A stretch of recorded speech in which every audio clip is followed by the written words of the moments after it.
You know, you hear over the radio, we're taking fire, we're under fire. We're under fire. And you hear the pleading in their voices. You can hear it. That they need help bad. I actually dropped to a knee, and then I'm like, why the hell did I do that? And that's when the rocket hit.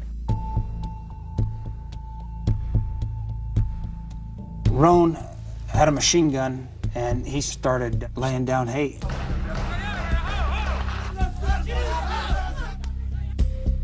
I rolled him over. There was no response. I ripped off his body armor, took a pulse, couldn't feel nothing. When you realize they're dead, what do you do?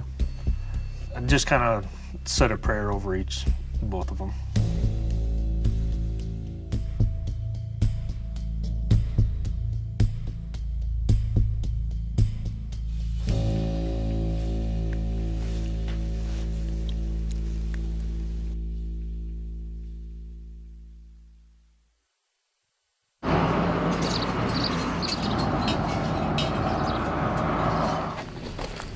I grew up out on the farm, rode horses as much as I could, and worked with cattle. My mom had a book that asked what your career would be or what you wanted to grow up to be, and mine was always either a police officer, a firefighter, or a soldier. It was December of 1983 when I actually signed up. I wanted to be in the infantry because that's where you get to do all the fun stuff.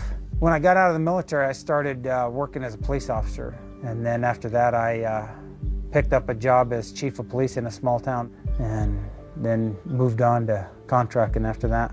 Well, I got to Benghazi and I was going to be there for 60 days. That was my first time into Libya. I remember walking through our university, and there was an Army recruiter, and he picked me out of a crowd, and he said, "Hey, what are you going to do after college?" He showed me a Ranger video, and I asked him, I said, "Is that looks pretty tough? Is it hard?" And he said, "Man, you got to be pretty tough to get in it. That's what I want to do. If a lot of people can't do it, I want to do that." In 2003, I was medically discharged, and out of the blue, I got a call from Blackwater. They were just starting, saying, "Hey, we're looking for contractors to go to Iraq." And I said yes. I got the call to go to Libya was early 2012. Did he help you? 3rd grade. That's when we lived across the street from the recruiting station.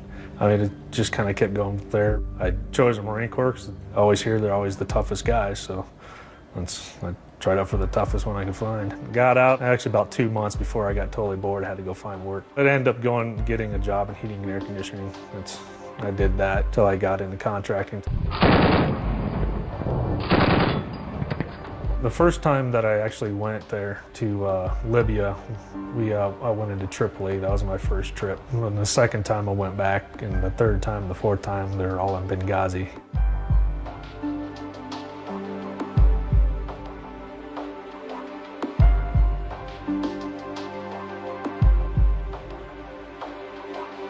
This attack lasted 13 hours. 4 people died, including our ambassador, and it was on 9/11. So I want you to take us back to the beginning. For people who don't know this job, you know, contractors, I mean, how do you explain it to them?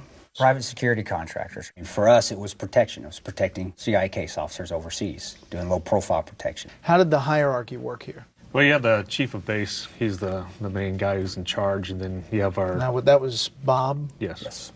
And then you have the team lead, which would be in charge of us. You know, our team leader is a staffer. He's an employee for the agency, and then all us contractors are like, if you talk it military-wise, we're like the enlisted folks. Other members of your team are not here. Mm-hmm. Obviously, Tyrone Woods, who you called Roan. There are 2 other members who remain anonymous, right? Yes, correct. Jack and DB. Correct, yes. So you were set up to protect the Annex, which was the CIA... The personnel at the Annex, yes. This gives us a perspective of the other facility there, which was what you guys call the consulate. Where are we here? Here's the consulate, and then here's us. Here's our compound. So, pretty close. About... 3/4 of a mile as a crow flies, about I'd say mile drive, Maybe a mile, if you did the whole thing. So this site, was it well protected? Ooh, who wants to take that one? No, it looked nice. It was a beautiful compound. I mean, it had orchards, It was had beautiful. a really nice Swimming pool. Had a nice house, swim- had a swimming had a nice pool. swimming pool. They had their own security. They were their own security. They were their own, yeah. That's Diplomatic the security. diplomatic security. They didn't yes. they didn't have like an American force, like a Marine detachment. They did it themselves. So what'd you tell them? Me and my bluntness, I said, if you guys get attacked, you guys are going to die. You know that, right? And I remember I said, if you ever need us, you just call us. We'll come get you. What's your reaction when you hear the ambassadors coming to Benghazi on September 10th, September 11th, of all days?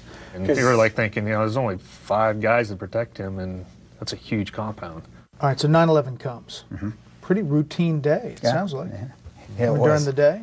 It was actually normal day, just doing normal task organization stuff. You had to move late, I guess it was late in the afternoon? Or Late early afternoon, evening? early evening. Went out to meet some people for dinner. Normal night. Town looked normal. There was nothing that looked any different than any other day. And there was no whisper that this video was a major problem in Benghazi or something? Didn't know about video till I got to Germany. No idea about any video, no. No, sir. All right, so how do you hear that something's wrong? Our team leader, he actually came across the radio, and I remember, I looked at my watch, and it was 9:32 when I first got the call on the radio that said, hey, we need all GRS. GRS? What is Yes. that? GRS operators. Global response staff. Global response staff, yep. And I remember I looked at DB and said, hey, something's going on, we're going to do something tonight. Just grabbed my stuff, threw my shoes on, and started moving to our team room. Where were you? Myself and Jack were in Building D. I was just getting undressed, getting ready to go to bed. I meet the TL about halfway, about right there, and I said, hey, man, what's happening? And he goes, a constant center attack. You can start hearing the fire, the actual concentration of fire and some explosions. It was a relatively quiet night in Benghazi, and by 9 o'clock, the 7 Americans in the compound are settling down for the night. You've got the ambassador in his room, writing in his diary. You've got Sean Smith, the communications expert, online talking with a friend. And you've got 5 diplomatic security agents. Somewhere around 30 or 40 minutes later, men stream onto the compound, bearing AK-47s, chanting in Arabic, shooting off their guns. Almost instantly, they've overrun the compound. The 17 February militiamen who were supposed to be guarding the compound, they just flee. Now, you're ready to go. 5 minutes, we're ready. Thumbs up, we're ready to go. Then what happens? I went up to the TL, and I said, hey, we're ready to go. Bob looks right through me, and he looks at the team leader and goes, you guys need to wait. He's on the phone talking to somebody. I assumed they were trying to coordinate us to link up with 17 February. Which is the local militia. Which is a local militia.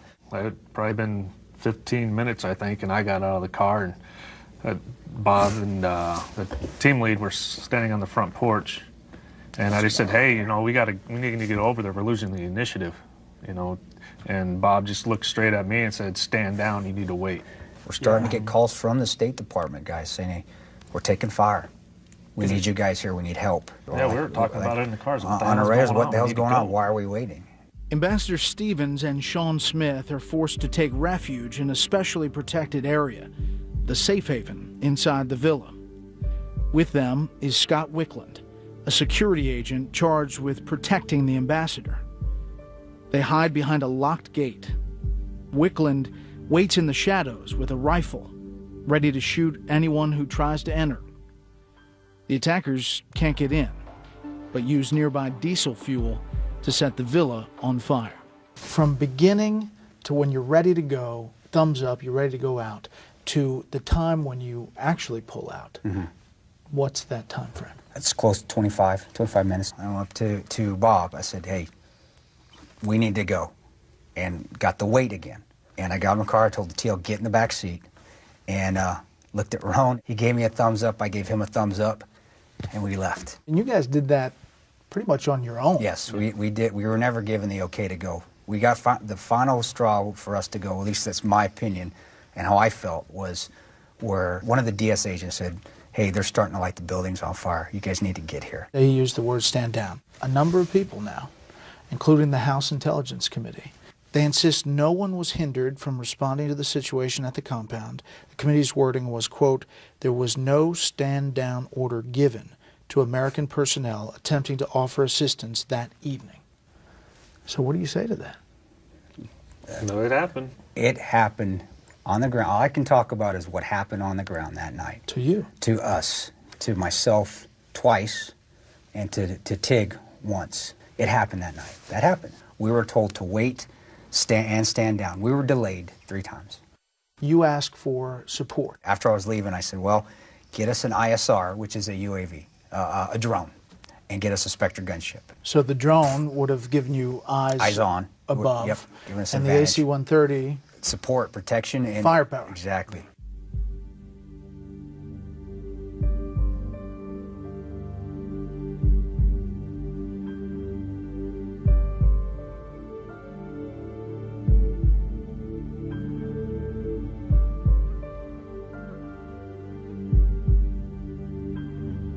I still remember it. It gives me kind of chills. It says, they're lighting the buildings on fire. If you guys do not get here, we're going to die. Scott Wickland leads Ambassador Stevens and Sean Smith to a spot in the bathroom inside the safe haven. The window there is barred, and acrid smoke billows into the area. He hopes to get them to a nearby bedroom, which has a window that can be opened from the inside. He says, follow me, and crawls toward that spot.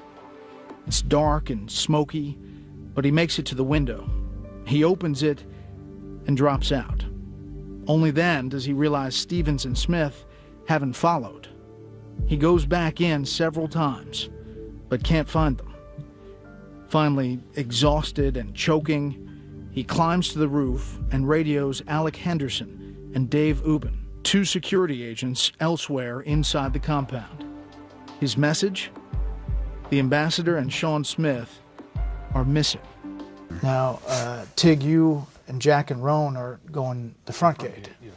And it's open? When I was standing right here, and a Land Cruiser came from this direction, I thought it was like bad guys stealing the Land Cruiser, so I drew down my weapon. Then I saw it was the DS guys were actually driving it. And that's when I heard, hey, you know, we can't find the ambassador. So I started moving towards the front porch, getting up on the front porch, and that's when they're pulling Sean's body out of the window. Sean Smith. Sean Smith. But the ambassador's still lost. The ambassador's still lost. Yeah.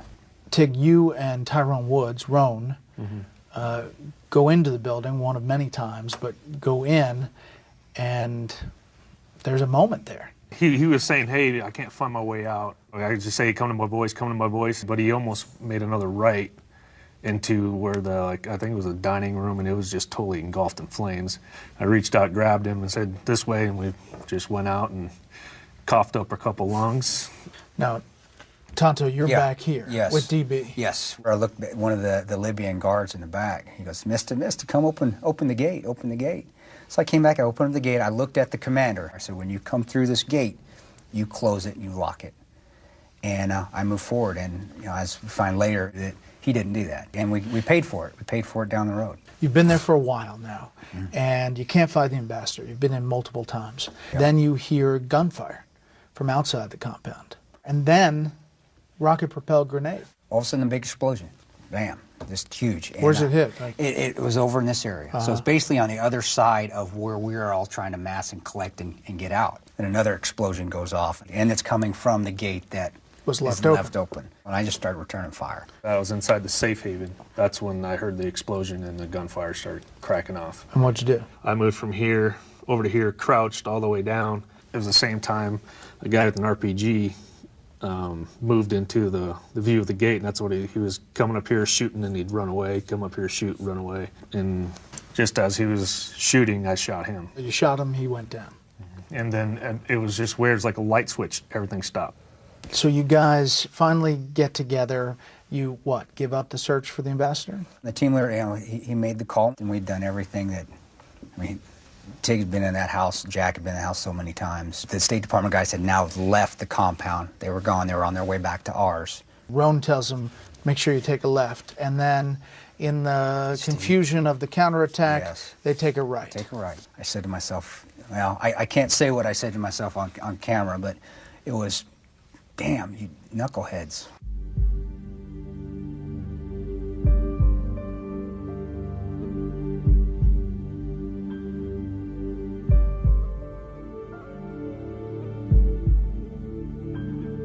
Now we're holding a piece of property that basically there's nobody else on. The TL, he just comes over the radio, say, everybody get down, we're getting out of here.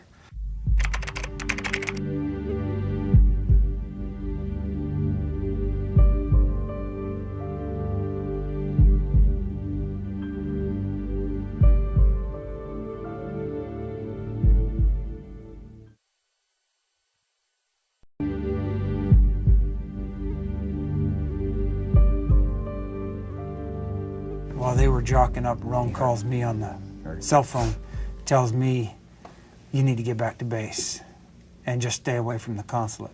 So you tell the case officer, we're going to wrap up this day. Yeah, she's trying to say her goodbyes. And I'm like, we need to go now. And like any good case officer, she's trying to gather information on what's going on. Then I just looked at her and said, you know what, you're in my world now. You need to be quiet because let me do what I need to do. Now, you have been back on the compound in the annex for a while. You said before you felt like you wanted to be with your team, but you also knew you had a job to do there. I knew I was the only one. I mean, we had two site security officers. They were a great help, but from the GRS side, I was the only one that was there. The DS guys come back first. Yes. The armored car held up, but they roll in. Yeah, I could hear when they were leaving, they announced it over the radio, and then I heard tons of gunfire and knew kind of where they were at just from the direction. And then all of a sudden they're calling that they're coming in. Hot. Coming in hot, which means they're coming in fast. Just have the gate ready. Have the gate open. You hear that flop, flop sound of the tires just, you know, they're on run flats, but you still hear that sound coming through, and both sides and the front windscreen were all shot up. You could see the relief on their face once they got in. Scott got out. He looked like a chimney sweep. He was still black almost from head to toe. I told him to get inside, get some medical help. The other guys asked what they could do, and I told them to get up on the various buildings. And we had one get up on each one of these buildings here, and I went back up on this building until our guys come in.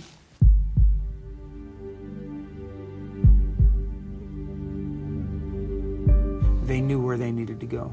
So each one of them went to their pre-positioned or pre-planned positions. Jack is up on this roof, Roan's up here. DB.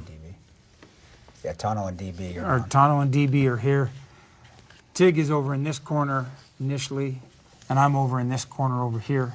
You guys are exhausted. Yeah. Probably. I mean, some of you probably have smoke inhalation, and you're preparing maybe for another fight. But now, we know, just gut feeling we're going to get attacked, and my adrenaline went back up.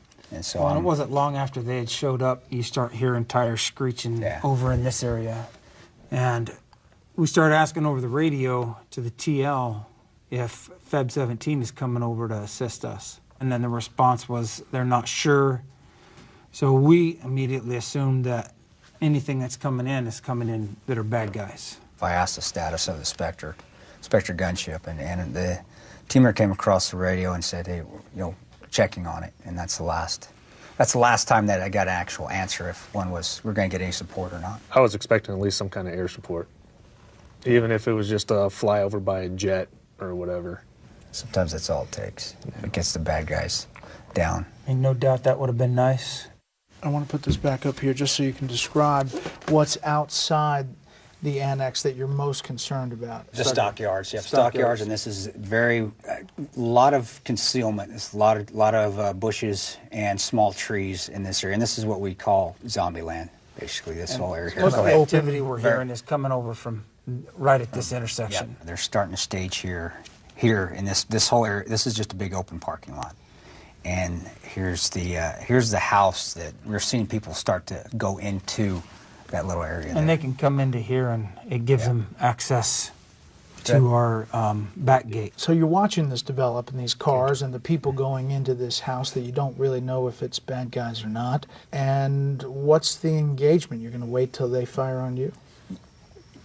Wait until we see action from them that specifies them being attacking us or going to attack us. I'm not going to wait to get hit before I hit back. We start seeing movement coming from this direction through the night vision goggles. The caveat here is this house had kids in there that would actually come and pester us every once in a while. You just didn't want to open fire. You didn't want to. I don't want to shoot somebody that doesn't have it coming to them, and it's definitely don't want to shoot a child. They were starting to move up on us, and I remember DB says, "Hey, I got movement." Are you lasing them? Oh yeah, I've got my laser, and I am lasing targets. Saying, "Hey guys, I'm picking out targets, people I see." And I got on the radio with Oz and Tig. I said, "You seeing what I'm seeing?" He goes, "Yeah, I got your laser." Now, can they see it? No, only with night vision. At this point, when they're moving up, in my mind, they're getting ready to be. We're going to engage them. We're just going to let them get as close as possible, and then take them out. The first thing they fired was a RPG, and it went flying over the compound. Came over our myself and DB's head. I was bringing water over to Oz. I got right here about the corner of the gym when a gelatina. It's a huge flashbang. Yeah, it's a homemade explosive. So it goes off. It hit right here, just inside. So then what happens? To me, it was just okay. It's on, and we just started fighting, started lighting them up, and I was just lasing targets, shooting targets, and shooting them. The firefight starts. What does that look like? It's gorgeous, man. Yeah, it's awesome. It's a green hue, and with the lasers dancing back and forth from target to target, you see 3-4 sets of lasers just bouncing back and forth, taking out targets, and you'll see a flash of light, which is the enemy shooting at you, and hear the rounds going past your head, and you're just re-engaging in those spots.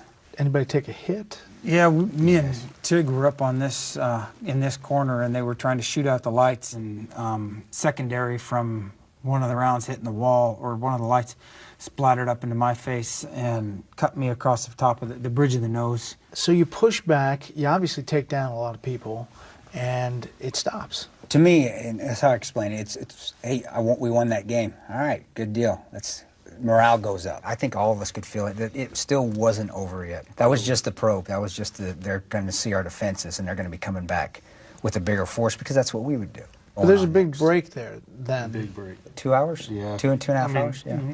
At what point do you hear about Ambassador Stevens? There was a DS agent up on the building with Jack and Scott Wicklund, and he got a phone call, and that's how we found out that he was at the hospital. By 1 a.m., local looters and curiosity seekers have entered the consulate grounds and infiltrated the safe haven. 6 apparently good Samaritans come across an unresponsive man. They take him to the Benghazi Medical Center, where he's worked on for 45 minutes before being declared dead. They have Scott Wicklund's phone, which had been given to Ambassador Stevens during the attack. Calling Wicklund's stored numbers, someone gets to the American embassy in Tripoli and says a man has been found and he's dead. The caller provides a description matching Ambassador Kris Stevens.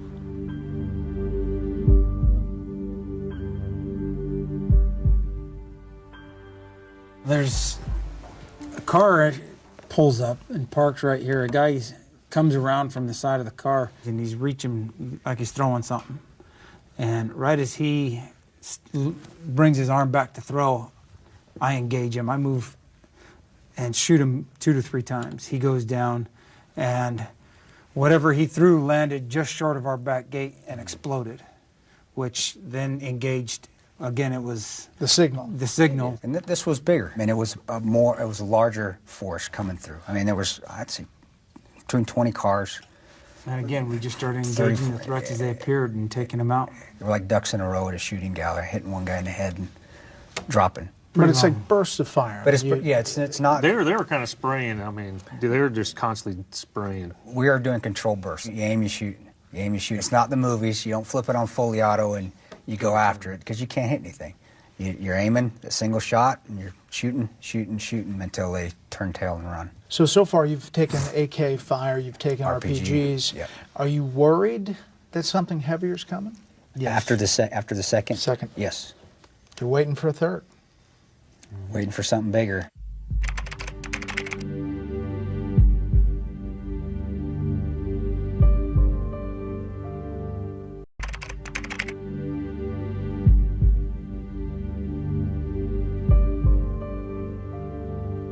During that second attack, that's when I actually finally got a chance to sit down. All you can think of is, what was the last conversation that I had with my spouse or my kids? Was it good? Was it bad? What was yours? It was good. You always want to make, especially overseas, you want to make that last conversation always good. When was it?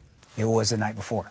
So I knew I had spoken with them, and hey, that's it. Get them out your head. It's time to back on the job.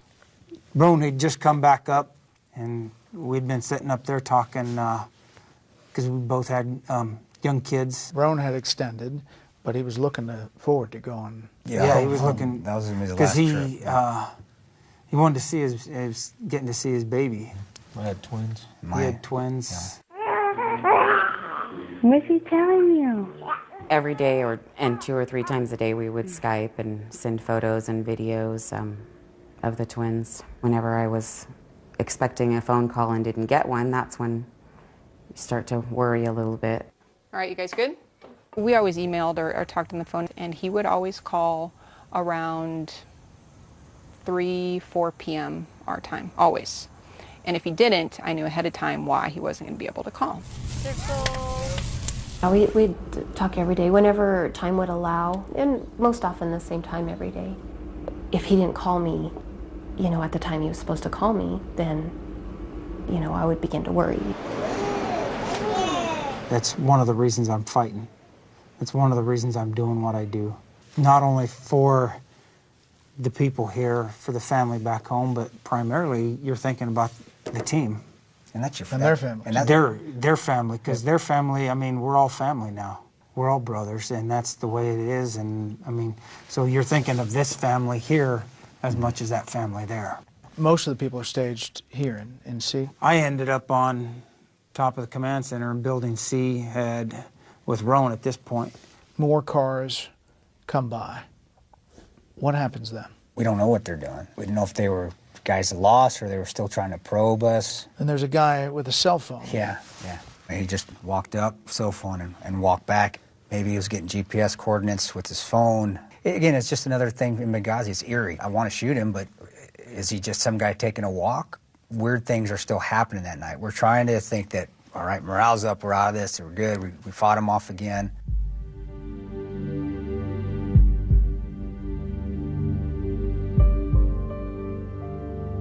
I was expecting, more cars. It was actually, the first convoy was quite small, but I was just happy to see him. 3 of the guys I'd worked with before, so I recognized them off the bat. And including Glenn, including Doherty. Yeah. Navy Navy SEAL, connection with Roan, with Jack, and you had worked with. In fact, Bub and I had just done a trip in Tripoli before Benghazi.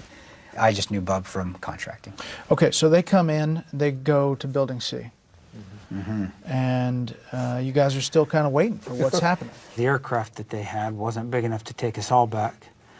So they were going to take the non-shooting personnel and get them out. To the airport. Yes. To the airport. We were going to stay there and hold the Alamo. And literally. Literally. Yeah, literally. Literally. And I think they'd probably been there about an hour. Me and Roan were talking about that, wondering, what's taking so long? Why aren't we getting out of here? The sun was starting to come up, but it was, we better be ready for another attack because this is when it's going to come. It was about that time that Glenn come up on the roof. Climbed up the ladder? And come over and was talking to Roan, and Roan had introduced me to Bub because I had never worked with him before. He says, yeah, Bub's a sniper. And I'm like, well, hopefully we ain't going to need you, but I'm glad to have another shooter up here. Bub turned and was walking back towards the front of the building, and almost immediately a mortar come in and landed on top of the wall right there. When I heard it, and I didn't even know I heard it. It basically sounded like when a rocket goes off, and this. Small arms fire started coming from this direction. Roan had a machine gun, and he stood in probably like a 3/4 cross position and just started laying down hate. Laying hate down through this avenue of approach from here. I started to engage with him. I ran out of ammo, knelt down, changed magazines, and right as I'm coming up, and I start to re-engage, another mortar hits almost to the center of the building here. And that one, it knocked me back, and that's what hit Roan. Roan was standing to my left. I got knocked back, and as I stood back up, I saw him out of the corner of my eye, and he was in a fetal position in the corner right here. I stand up and try to re-engage with my rifle, and I bring my hand up, and from here down is hanging off at a 90-degree angle. Your hand is just hanging, flop. Yeah. I just keep trying to bring it up, and it won't stay. You can't make it work. And that's when the second round hit. That's when I saw Bub go down about right here. I wasn't sure if he was hit or if he was just taking cover. And then I turned back and again tried to engage and get my hand to come up, and a third round hits in the same vicinity. And at that point, I mean, I just felt like I got hit by stung by 1,000 bees just up and down my side. And I figure I better get to some cover now in case another one comes. And the whole night went quiet after that. That's tough to talk about. Yeah. Yeah, just a little. I bet. Yeah. But, you know, it's what has to be done. I mean, you're in a fight, you got to stay in the fight. That's the only thing I could think of is Roan's down. Somebody needs to continue firing. And you see this mortar attack happen. What are you doing?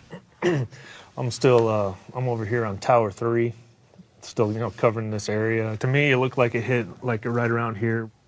We had no cover for mortar attacks. I mean, even in the buildings, I'm surprised that one didn't collapse. Another explosion hits right here. When I heard another thump, that's when I jumped off the tower, moved back, and got somewhere right around here, and that's when the mortar hit. And once that mortar hit, it was pitch black and dead quiet. Jack came over and said, "Hey man, there's no movement." And that's when I sprinted to the ladder, and then I just kind of skiddied on up as fast as I could, jumped over the parapet, and that's when I saw Dave Ubin off to my left. Looked like somebody in the center, and then a couple other people maybe over here. But it was a lot of, the smoke was still up there from just the debris kind of settling down. And so I moved over to Dave. I find a tourniquet because Dave's leg was pretty much completely severed off. I think it was just barely hanging on by a thread, and same with his arm. Some ligaments, yeah. So got the tourniquets on him, called back on the radio, say, "Hey, I need help up here. I need help." I heard noise, so I moved over to where the noise was, and I was trying to get a tourniquet out, put on myself, and then I saw him. Meanwhile, your hand is still flopped down. Yeah, so I pulled out the tourniquet, and I was just trying to fix my arm. I just kept grabbing it, trying to put it back in place. And he's just sitting there kind of going, "Hey, check this out," and his arm is, it's just, I'm like, "Dude, you need to stop. You're going to make it worse." Stop playing with it. So I was bored. He had his tourniquet there, reached down, grabbed his tourniquet, threw it on him real quick, stood him up. He asked me if I could get down or get over to the ladder, and I'm like, yeah, I'm going to have to, because I knew there was others that were down. Meanwhile, you're pretty banged up. Yeah, just a little bit. I got hit in the chest, up and down my side, got hit in the throat, and I'm like, yeah, I guess I'll have to.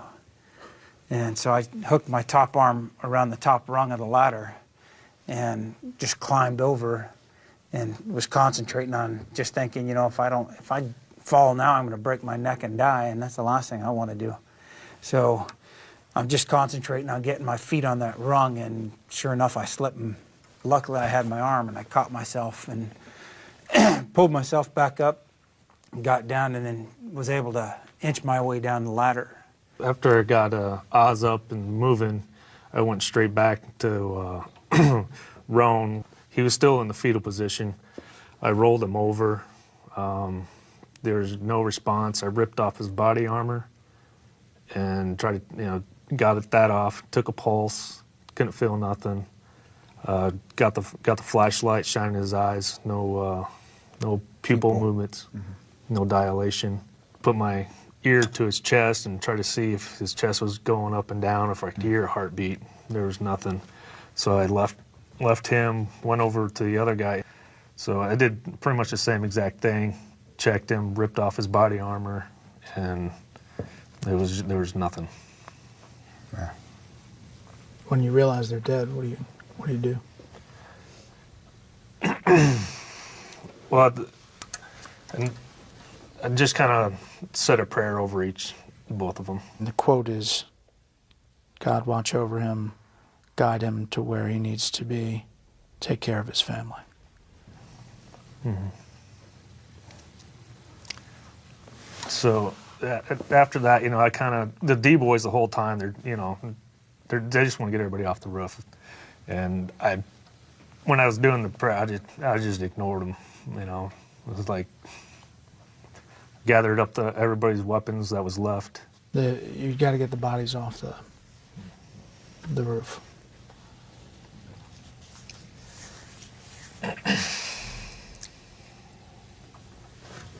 It's tough. Mm-hmm.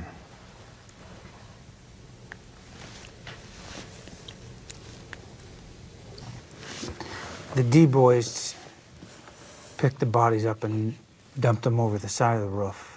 Maybe that's not the right description, but they got them off the roof the most expedient manner, and by doing that, it was just throwing them over the edge of the roof to get them down. I just leave that to each person's decision on, whether right, wrong, indifferent, but I know that it's not something you want to see.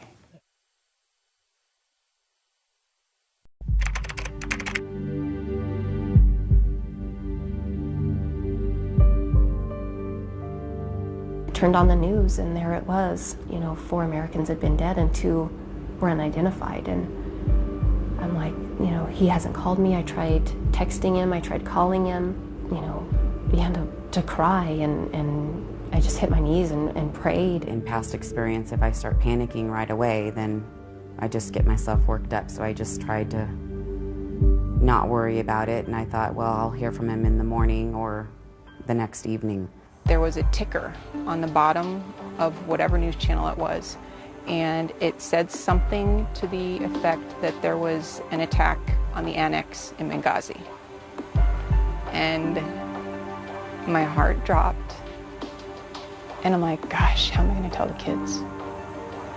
And that was my first reaction.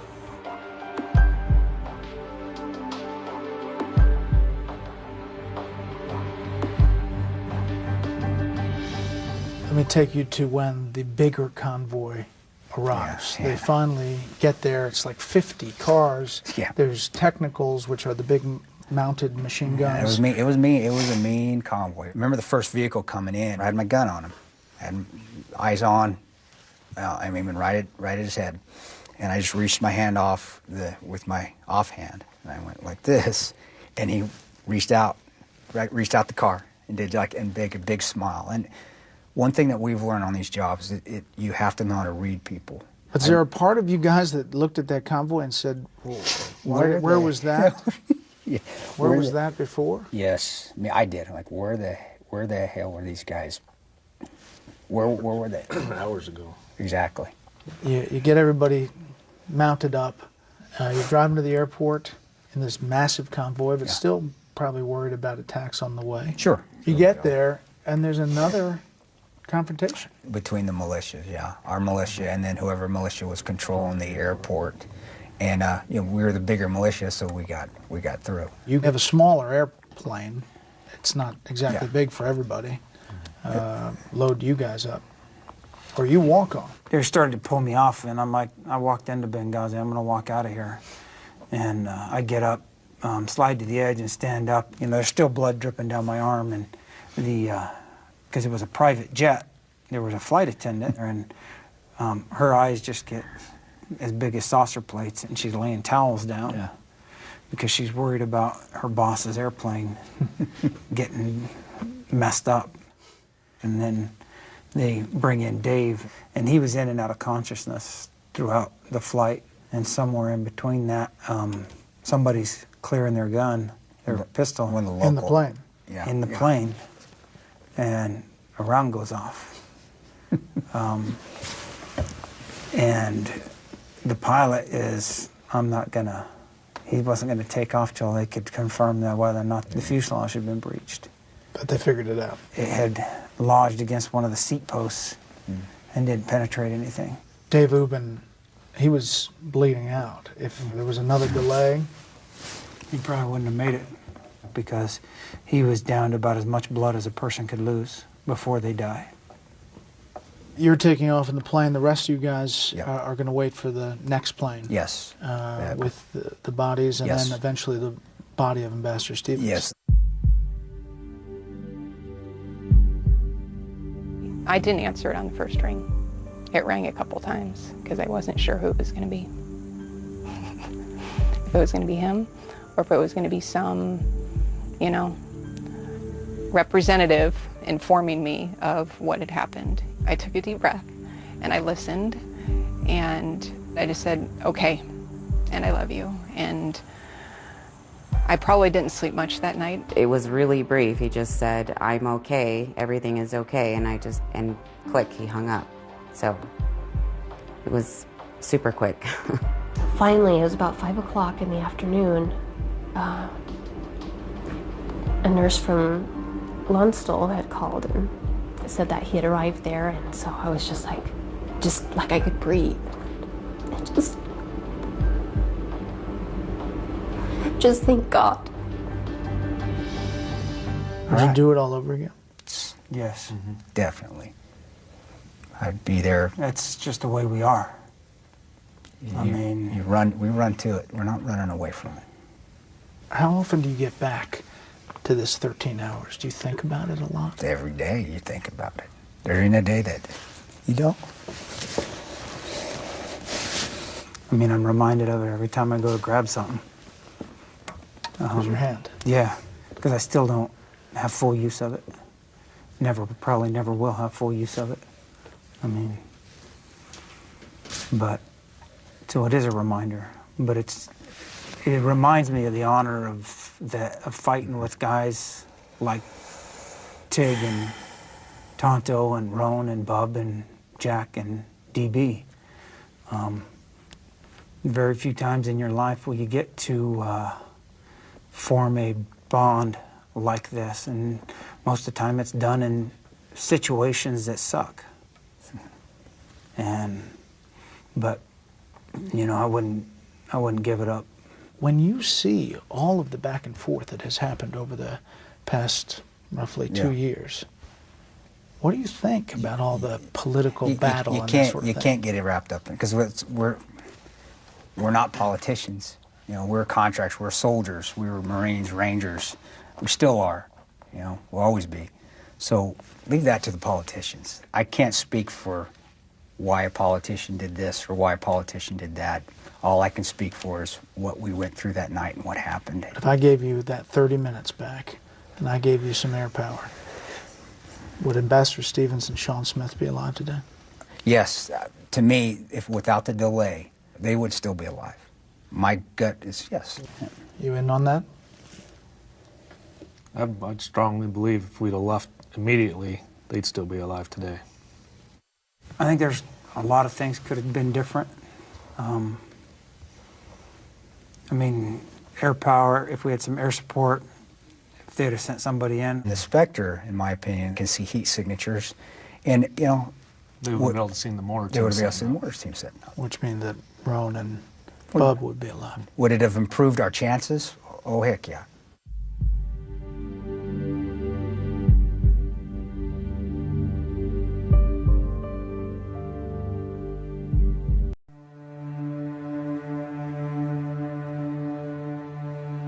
I said to myself, as soon as my baby girl says she doesn't want me doing this anymore, I'm going to stop doing it. And she did on my last trip to Yemen. She goes, Daddy, I don't want you to go fight bad guys anymore.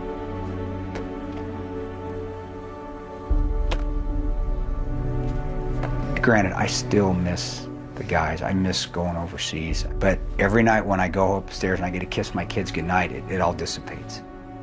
Just like to enjoy being home, me and the wife just together, the kids, and it's just peaceful.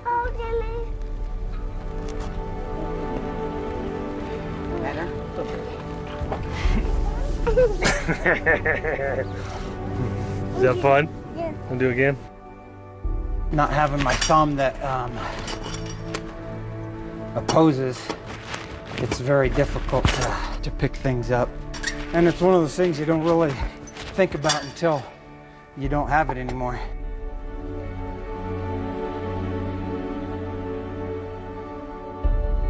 Oh, you like the red one? Okay. You want me to hold your baby?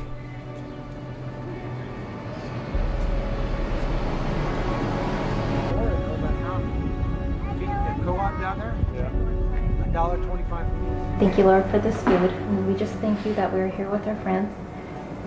And just watch over us and keep us safe, and God bless us. Greater love hath no man than this, that a man lay down his life for his friends. I think of Tyrone and Bub every time I read that. They're still part of the team. They're always there. They're just somewhere else right now. I mean, eventually, I guess we'll all link up again someday.